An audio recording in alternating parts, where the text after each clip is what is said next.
ಗುರುಜಿ. ಸಾಕಷ್ಟು ಪತ್ರಗಳು ನನ್ನಲ್ಲಿದೆ. ಇನ್ನೊಂದು ಪತ್ರದತ್ತ ಗಮನ ಹರಿಸೋಣ ಗುರುಜಿ.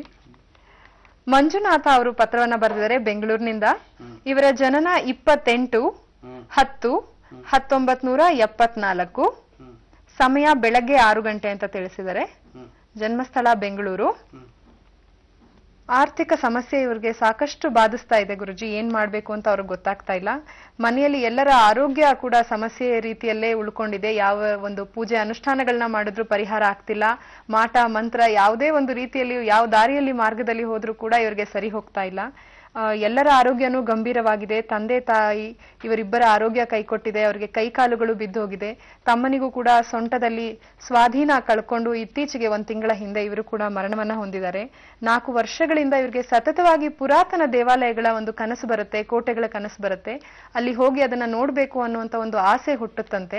ಯಾಕೆ ಈ ರೀತಿ ಆಗ್ತಿದೆ? ಇದಕ್ಕೆ ಈ ಒಂದು ಆರೋಗ್ಯ ಆರ್ಥಿಕ ಸಮಸ್ಯೆಗೆ ಏನಾದ್ರೂ ಒಂದು ಕನೆಕ್ಷನ್ ಇದೆಯಾ ಅಂತ ಇವ್ರು ಕೇಳ್ತಾ ಇದ್ದಾರೆ.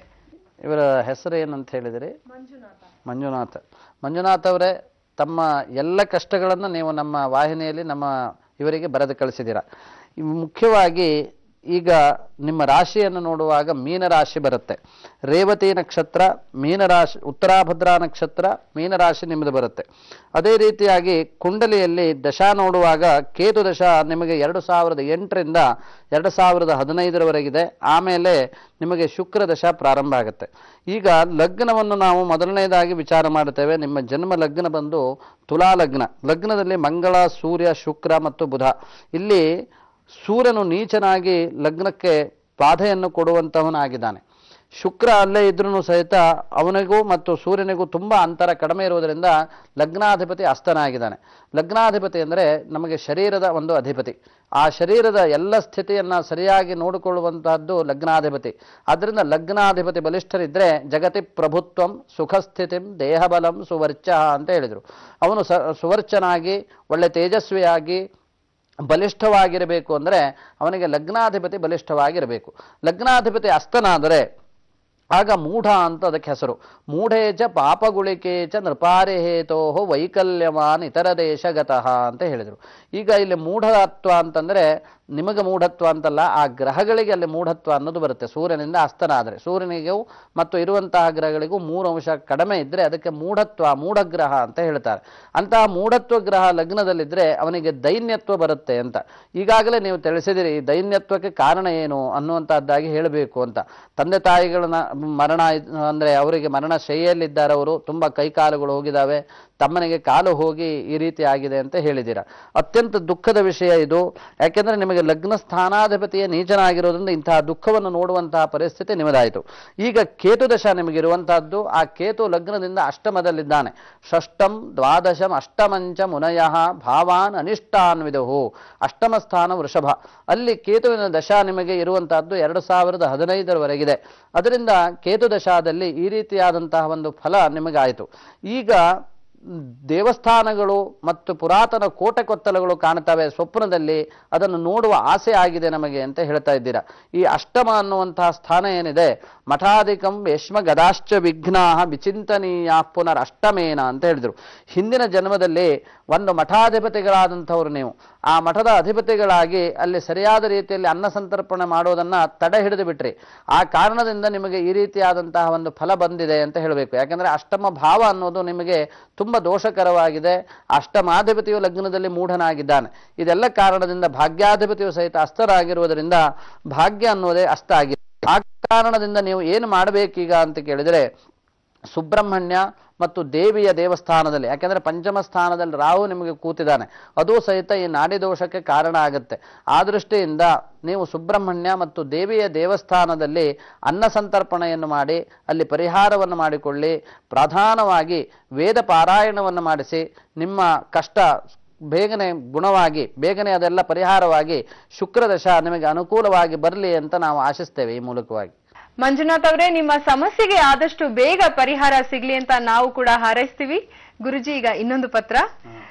ಲೀಲಾವತಿ ಶೆಟ್ಟಿ ಅವರು ಮಹಾರಾಷ್ಟ್ರದ ಪುಣೆಯಿಂದ ಪತ್ರವನ್ನ ಬರೆದು ಕಳಿಸಿದ್ದಾರೆ. ಈ ಕಾರ್ಯಕ್ರಮವನ್ನ ತಪ್ಪದೇ ವೀಕ್ಷಿಸ್ತೀನಿ. ಬಹಳ ಕಷ್ಟದಿಂದ ನಾನು ಜೀವನ ಮಾಡ್ತಾ ಇದ್ದೀನಿ, ತುಂಬಾ ನೊಂದು ಬೆಂದು ಬಂದಿದ್ದೇನೆ.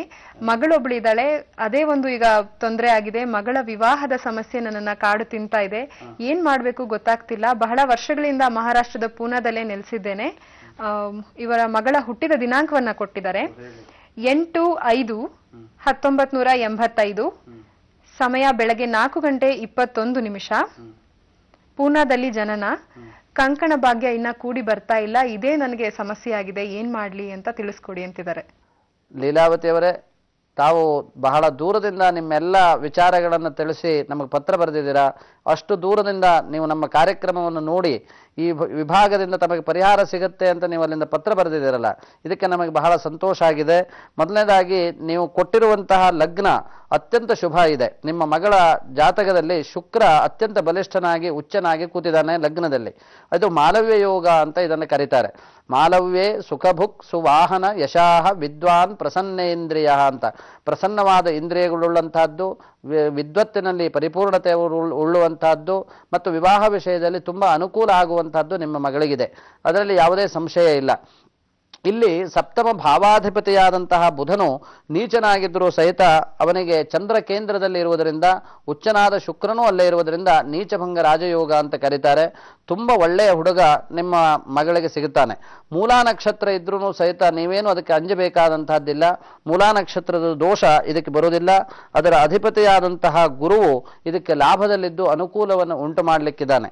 ತಾವು ಈ ಸಂದರ್ಭದಲ್ಲಿ ಮಾಡಬೇಕಾದದ್ದಿಷ್ಟೇ, ಒಂದು ದೇವಿಯ ದರ್ಶನವನ್ನು ಪ್ರಾರಂಭಿಕವಾಗಿ ಮಾಡಿ 2014 26/10/2014 ಸೂರ್ಯದಶ ಶುಕ್ರಭುಕ್ತಿ ಅದಕ್ಕೆ ಮುಗಿಯುವುದರೊಳಗಾಗಿ ಅವಳಿಗೆ ದಕ್ಷಿಣ ದಿಕ್ಕಿಗೆ ವಿವಾಹ ಆಗುತ್ತೆ.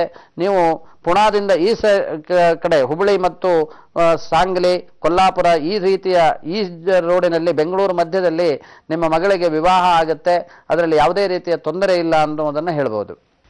ಗುರುಜಿ, ಒಂದು ಶುಭ ಕಾರ್ಯಕ್ಕೆ ಅಥವಾ ಒಂದು ಒಳ್ಳೆ ಕಾರ್ಯಕ್ಕೆ ನಾವು ಹೊರಟು ನಿಂತಾಗ ಅಪಶಕನಗಳು ಎದುರಾದ್ರೆ ಯಾವ ರೀತಿಯಲ್ಲಿ ಅದು ಎದುರಾಗುತ್ತೆ, ಯಾವ ಒಂದು ಪರಿಹಾರ ಮಾರ್ಗಗಳನ್ನ ನಾವು ಅದರಿಂದ ಕಂಡುಕೊಳ್ಬೇಕು, ಅದ್ರ ಬಗ್ಗೆ ವಿಸ್ತಾರವಾಗಿ ಒಳ್ಳೆ ಮಾಹಿತಿಯನ್ನ ನನಗಾಗಿ, ನಮ್ಮ ವೀಕ್ಷಕರಿಗಾಗಿ ಇಂದು ನೀವು ಕೊಟ್ರಿ. ಅದರ ಜೊತೆಗೆ ದೂರದಿಂದ ಬಂದಂತ ಪತ್ರಗಳಿಗಾಗಿರ್ಬಹುದು, ಕರೆಗಳಿಗಾಗಿರ್ಬಹುದು ಉತ್ತಮ ರೀತಿಯಲ್ಲಿ ಸ್ಪಂದಿಸಿದ್ರಿ. ಹೀಗೆ ನೀವು ನಮ್ಮ ಕಾರ್ಯಕ್ರಮಕ್ಕೆ ಆಗಮಿಸ್ತಾ ಇರಬೇಕು, ನನಗಾಗಿ ನಮ್ಮ ವೀಕ್ಷಕರಿಗಾಗಿ ಒಳ್ಳೆ ಮಾಹಿತಿಯನ್ನ ನೀಡ್ತಾ ಇರಬೇಕು ಅಂತ ಕೇಳ್ಕೊಂತೀನಿ ಗುರುಜಿ. ಧನ್ಯವಾದಗಳು. ವೀಕ್ಷಕರೇ, ಮುಂದಿನ ಸಂಚಿಕೆಯಲ್ಲಿ ನಮಸ್ಕಾರ ಮಾಡುವ ವಿಧಿ ವಿಧಾನಗಳ ಬಗ್ಗೆ ಗುರುಜಿಯವರು ಮಾಹಿತಿಯನ್ನ ನೀಡಲಿದ್ದಾರೆ.